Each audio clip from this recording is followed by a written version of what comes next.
for apologies, and I have Hazel, Philip and Mayor Jim as apologies, and everyone else is here, I believe. Hi, Susan. Thanks, Bruce. Thanks, Graham. All in favour, please say aye. Contrary, no. Carried. Okay. Disclosure of members' interests.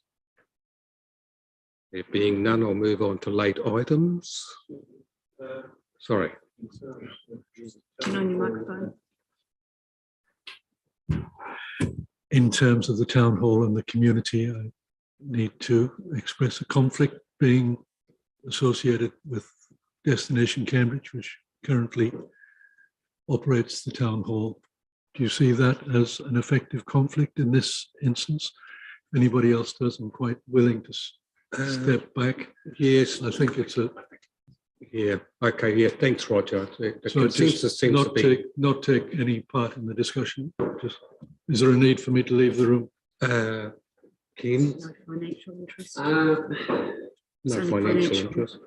Yeah, there is no financial interest. Look, it might be a good idea. It might be a good idea. I shall depart. Yeah. Okay. Although there's a couple of other items. Yeah, there is just a couple of... Yeah. Sorry, Andrew, and I've got Mighty River Domain, liquor ban. Right, of course, yep. Okay, late items. No. Confirmation of order of the meeting. I don't think there's any need for a change, so could I have a mover? Thanks, Lou. Thanks, Mike. All in favour, please say aye. Aye. Contrary, no. Carried. Confirmation of minutes. So we're looking at pages 8, 9, 10, 11, and 12, and 12 and 13. No changes required. Thank you. A mover, please. Thanks, Claire. Thanks, Bruce. All in favour, please say aye. Contrary, no. It's carried. Thank you. Okay, so moving on to tab 6, Cambridge Town Hall. Roger, you're going to leave us. We'll send out a messenger when we will.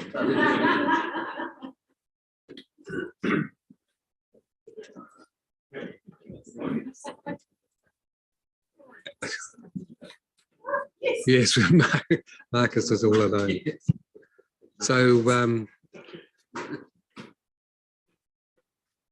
welcome. And Ken, do you want to introduce? Or? Oh no, I don't. Well, I'll certainly introduce the guests who are probably pretty well known to the committee anyway, in terms of Antanas and Jenny from the Cambridge Town Hall Community Trust, and of course Chris, the officer who has written the report.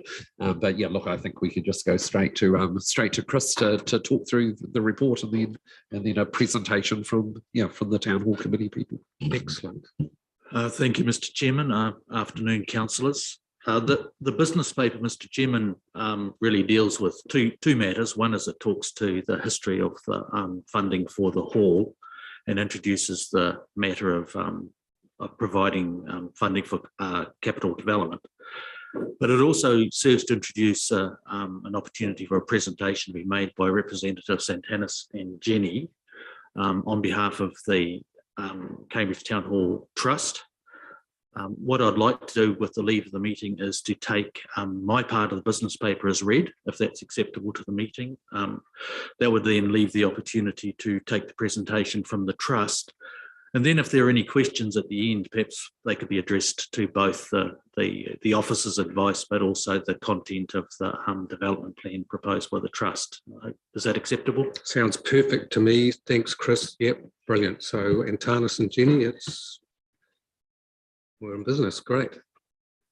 Kia tatou. I'm Jenny Cave. Oops, I've moved this too quickly already. When I was talking to my granddaughter the other day, I said, what do you think of the town hall? She's 16. She says, town hall? Oh, it's a good place to meet. thought, well, that's great, because I've seen lots of children on the, well, not just children, but people sitting on the steps, eating pizza perhaps. And I said, why is it a good place to meet? She said, well, it's halfway between the school and downtown. And I think that says a lot about its connections to the community, that people know it's there. They use it implicitly and without even thinking about it. It's not just part of the furniture, it's also an icon and a landmark. And what we're going to talk to you today about is you've seen our papers. We're going to talk about the Renewal Program and the reasons for it and how that will help the activation of the town hall for the community. First, a little bit about us. You know Kirsty Johnson, I assume, and also Rob, who's Deputy Chair, and Tanis as Secretary, as well as part of the Development and Facilities Committee, which I'm on as well. My background's in visitor experience and evaluation, as well as local government. But I've worked also in designing and developing tourism facilities and children's museums.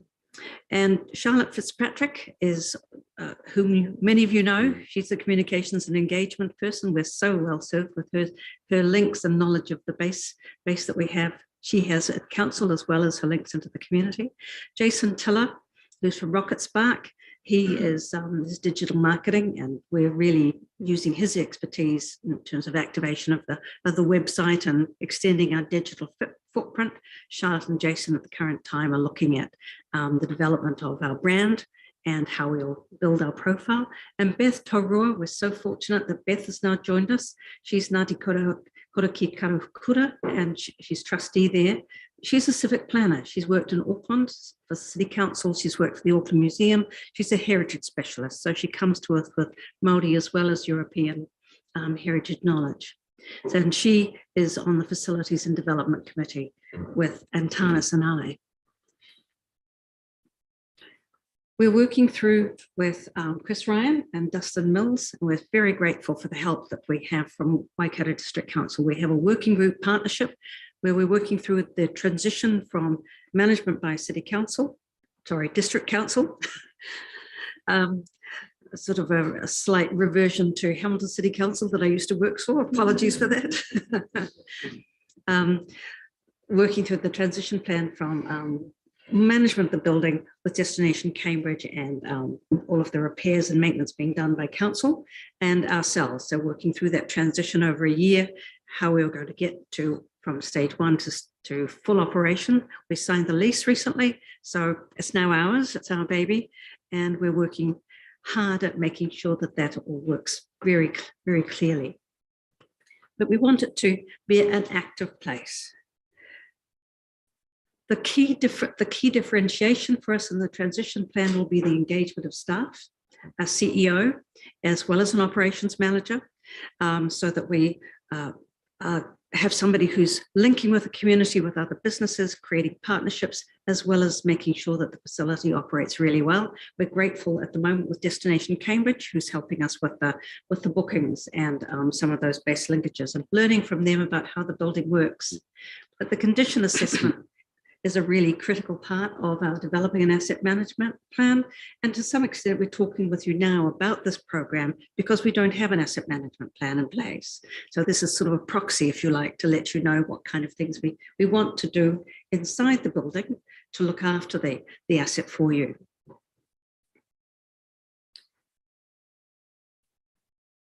To that end, we've developed a capital program for 2022-23. We had a series of consultations in the beginning of this year with Ngāti Ngāti Hawa and Koroki Karakua. And they talked to us about many reasons why building hasn't been used as well as it could have been. And particularly for iwi, it was, well, our memories are here, our family events have been here, but really we don't feel part of it. We don't recognize ourselves in it. And for community users, it has to do with the food preparation facilities that are there, the lack of Wi-Fi, really poor acoustics, lots of noise spillover. You get If you're using one room, the noise spills over to another. And we'd really like to be able to separate that so we get a multi-use building if we can. Lack of a liquor license is also an issue, amongst others. And what we want to do is then to put things in place so that we can activate it immediately. And that's, I mean, this is our brief from council. That's why we took on the job. It's to breathe life back into the facility, to make it, put it back in its civic heart, its place within the community. And we understand there's money, 1.8 allocated in the LTP. We've divided our work into stages 1 and 2 for this next year, which Antanas will address in a moment. We've hired a project manager who is also an engineer. She's very skilled. She's worked all over the country, and she's got great international experience too. And this is why because we want to be able to take care of the public money. This is essentially public money at the moment. We will go out and do fundraising, but at the moment we're in a very fortunate position because we have the underpinning from Waipa District Council, and very few organisations have that strength. And thanks so much for the vision that has put that in place. And I did also want to note that we're going to talk today about the immediate activation, but we anticipate there'll be a broader activation in the future, say 5 to 7 years. We'll look at how it's fit for purpose and how it will go on for another 10 to 15 years, 50 years. Antanas, over to you. Kia ora tātou. Turn the page. So as Jenny mentioned, the council's given the trust and mandate to activate the town hall. I mean, our view, and we've mentioned this before, is that the town hall served the community well for the last 100 years or so, probably not so well over the last 20 years as the world has changed and technology has changed. But we see it as our job to make the town hall wonderful for the community, for the broader community for the next 50 to 100 years. This is a major thing. With that in mind, the fact that the trust has just been formed, lease has just been signed, we see kind of 2 parallel streams happening. One of them is to do some immediate activations so the community can see that you've given us a mandate to do something and we are doing something. And I'll talk about that in a moment. But the other thing is actually recognise that the long-term plan is important, and we can't do that straight away. We have to do a master plan. So I've probably called these the wrong way around. So stage 1 is actually the immediate stuff, which is looking at the Victorian room and the Edwardian room to make it all functional for the community immediately. And stage 2 is actually, which will happen concurrently, is actually the planning and the feasibility study, what we'll be doing in the long term. Stage 1, as Jenny identified, the facilities are not brilliant in the town hall, particularly for catering. So we've got a kitchen there in the Edwardian room, which is, it's like a larger domestic kitchen and a very poor quality domestic kitchen. It's not suitable for catering, so therefore it's not suitable for weddings and the larger things that we'd like to have in the town hall, a place to celebrate. But we see that upgrading that commercial kitchen now doesn't preclude it being moved at a later point. So we've designed it, we anticipate it will be designed. So even though there's an investment now, if the master plan says actually let's move it, we can then relocate it. The Edwardian room is on the eastern side, Victorian Rooms where Victoria Street is. That's the old council chamber and the old town clerk's office. It's a large space. It's actually not too big. Actually, I can probably put some pictures over. Sorry. Okay, so this is the Victorian Rooms. That is the old council chamber. So I think the dais is where the mayor probably sat, where the chairing table was. This room has the key problems with that space are the leaks in the ceilings over the years. It's got a pressed tin ceiling, which is beautiful, but the wallpaper's falling off and it's not beautiful in terms of the actual functionality. So this side of the building is the side which we see probably won't change in the long term, other than the decorative stuff which we propose to do now. You can see at the end of the slide here, there's, believe it or not, on the left-hand side, there's a kitchenette. And through that little bit doorway in the middle of the picture, there's a toilet. I don't know why it comes off the kitchen. It's not a wonderful design. But we've had, in the stakeholders meeting we had in January this year, or maybe February, Rotary and Lions said, actually, this is a great facility. that we can use straight away as a meeting room for our functions and so forth. So we see that this kitchen's not used a lot, but let's, on this side, put in a new kitchen, access the toilet and redesign the toilet so it accesses from the hallway between here and the Carnegie Library, or where the eyesight is, and modernising the space and putting Wi-Fi and some screens and so forth. So it's a modern facility for meetings and functions. It's quite a large space. It could probably, I would get 100 people in it, counted, and just looking at the acoustics on there. So we anticipate that being the very first thing that happens in terms of stage 1. Stage 2 on the other side of the hall. This is kind of where the bar is, and behind that, the kitchen. You can see the 2 servery hatches. The kitchen's not good. But obviously key to what we're talking about is getting a liquor license, a permanent liquor license for the town hall facility, so that it's very easy for functions to happen there and to have appropriate facilities. So this is we anticipate this happening in the next year or so, and we want to make this happen in a way that feels transformational. There you go. That's the kitchen. So you can see 2 domestic stoves, big bench. Most of you people have been in the kitchen, I'm sure, and made scones there, I'm sure. And the hot water heater is just directly over the sink, and it's just absolutely not good.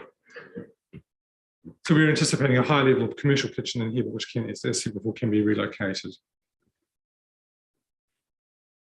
And stage 2. So this is looking towards the long term, and what we wanted to do at this point is actually get a feasibility study done. As Jenny mentioned, we've got Moira Kurtz on board as a project manager, and she'll be looking after the immediate works, but also getting the long-term plan in place. Really looking at what's required to make the facility work for the long term, developing a brief with the community, getting specialist reports. The town hall already has a number of reports done on it in terms of its construction, its seismic capability, asbestos, and so forth. We know the roof needs addressing. A lot of that's been fixed already, but we anticipate a major re-roof will be needed in the next few years. And so we anticipate that what will also happen is that an architect and engineers will be engaged to develop the brief into a design, get that costed so they can go into the long-term plan for ongoing funding.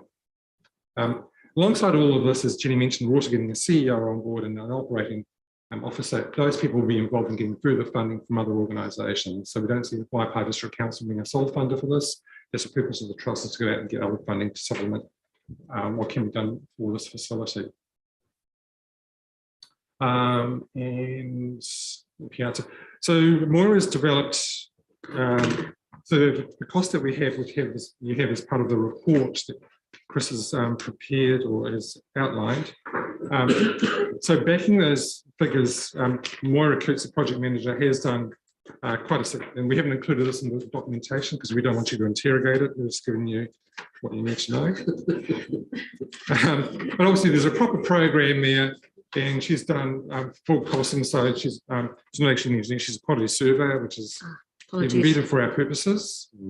And she's done a major report behind all of what we're submitting for. And she lives in Cambridge. I'm not sure that she does, but Does she? Okay, she does now.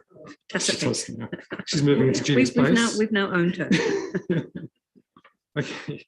All right. So that's the other thing that we're looking at is the Piazza. So when Ngāti Koriki Kamakura and Ngāti Hawa came and met with us a couple of months ago, as Jenny said, they remember they've had events here in the past, which have been fantastic, but they also seen this as a sign of colonialism. We think that the Piazza can work very, very well as Moraiatia. The hall actually has no foyer as such. The foyer is not big enough for the audience to come out, but this is part of the welcoming space, and I think that we will visualise this as something that's part of the town hall going forward. Okay, and so this is a summary of the work that Moira has done. I can't quite read from this distance. And in total, we're looking at the $1.782 million that's in the long-term plan with a bit of supplementary funding, as Chris mentions in his report. 450,000 approximately of that is for the master plan. So that's what happens the next little bit to feed into the long-term plans. But the immediate works will comprise the work to both the Victorian Room and the Edwardian Rooms, as well as things like the electronic, the Wi-Fi, the liquor licensing, acoustics report, looking at the heating and ventilation, the cost of the kitchens and so forth. So it's a good package of work that goes into activating the town hall. Really what we're trying to do is make the town hall functional for the next 5 years in a useful way for the community before any major works happens. Is it the last slide? You want to talk about this? Yeah, thank you. Thank you, Antanas, very much. This work takes us one step along the way. It doesn't take us to the end, even though aspirationally we want to transform the building and its surrounds. So it's the piazza, it's the parking lot, it's the entire area, that it sits within a destination, and it is itself a destination. It's a place that's ideally, I'd love to see it 24/7 used. That's probably highly unlikely to be possible.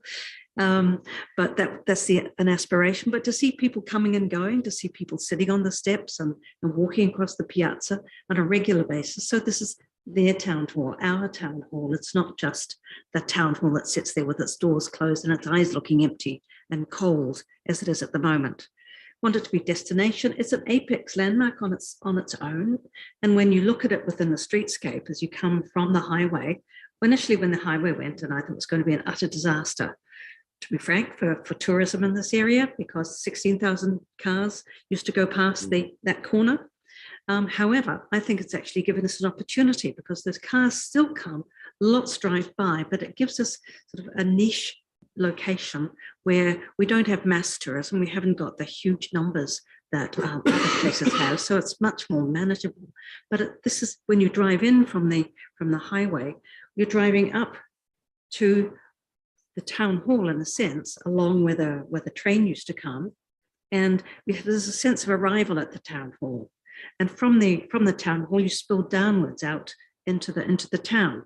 So it's a landmark that people say, I'm going to meet you because it's halfway to the warehouse. If you're 16, it's a place where people will say, well, let's meet you at the town hall before we go on to something else. So we want to create the kind of sense of community, the sense of action. But we've also done consultation with the Hamilton Tourism Waikato and the tourism industry to find out where they would see us sit and where they see us sit now. And they could see the potential alongside the Don Rawlings Centre and many others within the area as a niche venue that's got its heritage character. It's got venue size that's quite different in terms of it's able to be expandable, and it's also we've got very excited about the gallery and the movie theatre up the top, but that's not really accessible at the moment, unfortunately, for the future. But it's a connector. Being in that central spot, it connects to the mountains in 3 directions. It connects through the main street, and it connects out to the new regions of Cambridge that are being built. And we want it to be a cultural and civic and rural resource. It's a place where everybody comes, and it's their town hall. Anything else you'd like to add, Antanas? No, I think we have questions. Thank you. Great. Yeah, boy, go. You'll get your turn. Thanks for the report, Chris, and for the presentation, Antanas and Jenny. It's a whole heap of stuff in there. And yeah, interesting what you said about the expressway and the effect on Cambridge, because I think a lot of people probably had that thought in mind, but in fact, it seems like there was just a lot of traffic passing through. Now the traffic coming into Cambridge is purposeful, and there's still a lot of it, actually. Yeah, so look, just that comment, I'll pass over to questions. I'm sure there's going to be plenty, so Graham, you're up first. I just wondered, Antanas, whether you're going to do a lot of upgrade work in there, which is absolutely fantastic, I would have thought maybe a priority would be to get that roof done first, because you're going to be in trouble if it doesn't perform like it is. That was all. Yep. So Yeah. can I answer that? Yeah, Yeah. so certainly, so part of stage one, the roofs over both the Edwardian room and Victorian room will be dealt with. But we're not doing the whole lot. Okay. That's been costed in stage one. Yeah. Cost. Well, Oh, sorry, not only cost, sorry, I beg your pardon. It's a bit flippant. It's also the fact that, master plan may change things substantially. yeah. Okay. Or it may not. Okay, so Susan and then Mike. Susan. Hello, you can hear me, can't you? Yes. Oh, excellent. Look, thank you, team. That's awesome. It's such exciting work to see sort of unfolding. And I know that Cambridge in particular would be very excited to see the outcome of your visions. Just have a quick query about the transitional arrangements. How are we going to accommodate bookings for the place that are already in train through Destination Cambridge? I did have somebody ask me in town the other day, what happens if you've got, a wedding planned or something or other, and then you find out that they're doing some of this construction work. What are we shutting down for a period of time, or what's the sort of the idea there? And if you're No, yes, so thanks, Councillor. Look, yes, we have addressed that. So we've Destination Cambridge eyesight will carry on taking bookings. We have advised them that the Victorian room will be out of action first, and they're aware of that. So we have been in liaison with eyesight, and we anticipate they will carry on taking bookings for us for some time to come. But we certainly hope that we can not have the entire both spaces not in use, and because we have the central venue as well, that actually can be locked off quite centrally. The hall could still be used as a venue and rented, even if in the worst case both sides were not available. We'd like to stage it so it's Victorian room first and then the Edwardian room. Excellent. That's great. Thanks very much for that. Keep up the great work. Thank you. Mike. Thanks for the chair. Just a couple of questions. One is clarification is actually hydraulic. Just so I understand that. What is that? And the HVAC, is that the old vacuum cleaner that goes into the wall? Is that The plant room, to say the plant room is not really, it's not like a conservatory. So the HVAC is heating, ventilation, and air conditioning. right? Yeah. And your first question was Yeah, hydraulics, hydraulics, that's, yeah. plumbing and drainage. All right. And just the turning it into 21st century tech, is that included in just that electrical amount, or is that, because I would have thought that cost? No, it's also in the security. Oh, right. Yeah. Right. So right. it's the Wi-Fi and the those other camera systems are all part of Gotcha. of that fit out.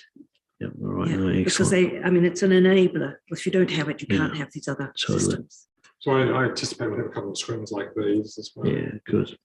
And just last question, just duration of stage one. How long do you think it may take? That's definitely an Antanas one. Including COVID. So it's anticipated.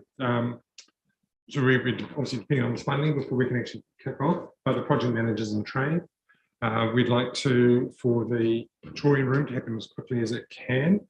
We had, when we first looked at this probably about 4 or 5 months ago, we're hoping to have it in place by November. That's not going to happen. So I'd like to think that's going to happen soon after the new year.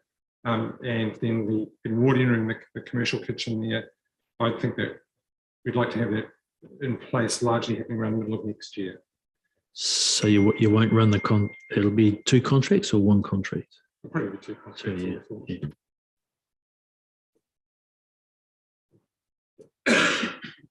Yes. I just want to say a huge thank you for all the work that you've done. I know you're volunteers and this isn't an easy project. Chris as well, I've heard just some fine things, your work with the trust, and I think it's really appreciated how everyone's working really collaboratively together. Yeah, just let's just get a really, really beautiful town hall back into the centre of its town and activate it so that the community can actually use it.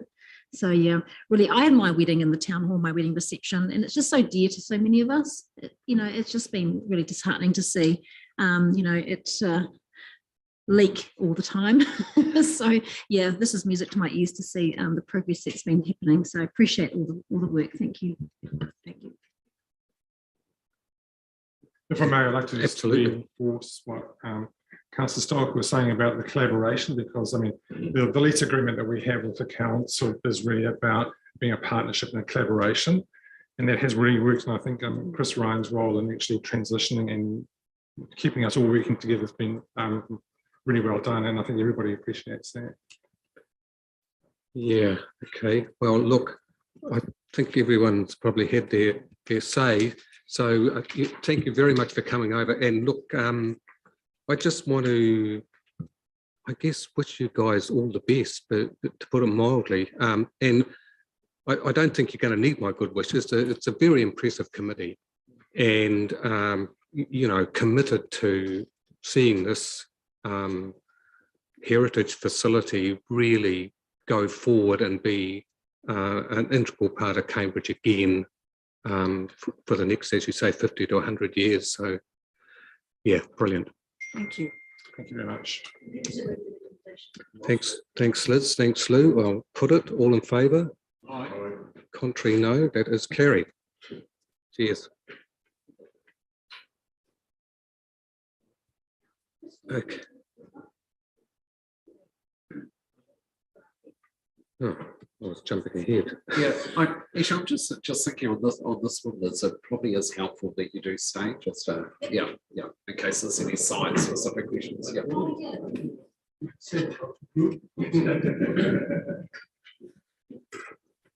Okay, Chris, it's all yours. Thank you, Mr. Chairman. Councillors, with your leave, I'd like to have the paper taken as read, but I'd also like to bring to the attention perhaps just 2 corrections I'd like to see made to Appendix 1. So if I could just refer to page 5 of 6 of Appendix 1, at least on the numbering I'm using anyway. If I can just take you down the page, please, to the 11th and 12th of December item. I'm referring to the leftmost column. If you could please change that to 10th to the 11th of December. These 2 items, this and another one, are identified through just a QA process we run just to make sure we've got once the decision's taken, it's pretty hard to change. So if I could please ask that schedule be amended, that where it reads the 11th and the 12th in the published version, could that please be changed to the 10th and the 11th of December? And the other one I'd like to draw your attention to is at the bottom of the following page, second to last entry, where it reads the 19th to the 21st of May, if that could please be changed to the 20th to the 22nd of May. You've got that, Kieran? Okay. I can provide that information to Karen. Okay. The point being, Mr. Chairman, councillors, is that the information is based off, and it was supplied correctly out of the management agreement services provided for the Karapiro domain. There was a transposition error made at the time the report was prepared. So the dates that I've asked to be corrected make sure that it aligns correctly with the schedule provided by the booking service. Always a good idea. Yeah, thanks for that. Well, this is something that's pretty, now we've got used to and pretty standard. So Nesta's, thanks Claire. Do I have a seconder? Thanks Graham. All in favour? Contrary, no. That's carried. Thanks Chris. Thanks Liz. All right, tab 8.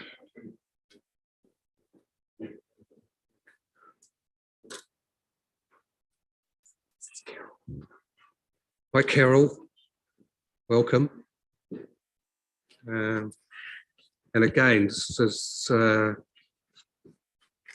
not one that we've dealt with specifically, but these community leases do come up on a regular basis, and it's good to see them being dealt with, properly. So thank you. The floor is yours. Thank you. Kia ora koutou. The paper that we're looking at is the proposed new community lease to Cambridge Miniature Rifle Club. Take the report as read, but just to summarise the key points, the lease to the club has expired. The club owns its own building that it operates from, and it's been at its site in Gillam Park for 75 years. So, you know, long-term tenant occupier there. We're proposing that a new community lease be granted on council's standard terms and conditions. So any questions for that? Any questions? No? I'm very supportive of this. I think this is, I see they've been there 75 years. Yes. Well, that's amazing. And I think that these little facilities, they actually go behind the radar, but they do a lot of work in the community, and they, you know, provide a facility that's not regularly provided. So I'd like to move it. That's right. Thanks, Lou. Seconder. Thanks, Claire. All in favour? Contrary? No, that's carried. Awesome. And yes, variation of lease for Untitled. Carol. Okay, thank you. So again, take the report as read, but the key points is that council entered into a lease with Mangatotiri Ecological Island Trust for 10 years. It's just recently expired. And we're proposing that the lease be varied to extend the term for a further 12 months to enable discussions on the future ownership of the site, those options to be investigated. So the term would be extended, that's what we're proposing. All other terms and conditions of the lease would remain unchanged. Mike. Just through the chair, yeah, thanks for that. I just wondered, I mean, as a 10-year lease, so we sort of had quite a bit of warning that this was coming to an end. Really, why the need for an extension if we knew 10 years was up in June? What didn't happen? I can, well, perhaps Ken, no, I'll answer that. Look, when I went through this lease with Ken, Ken told me that he was actually one of the first things he did or was involved in when he came. I think that's right, wasn't it, Ken? Yeah, I certainly was involved 10 years ago, yeah. Yeah, he said to me, I can't believe 10 years has gone by. So look, I mean, if the point you're making is that we're getting a bit more time to do this properly, that is exactly what's happening.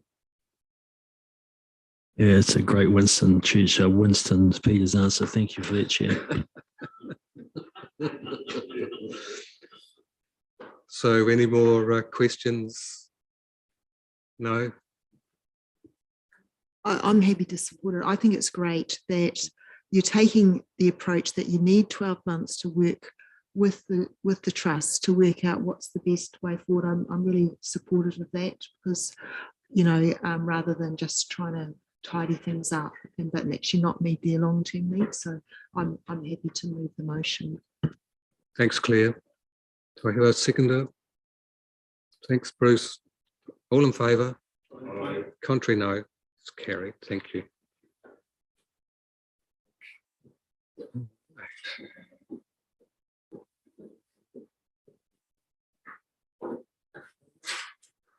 Welcome, John.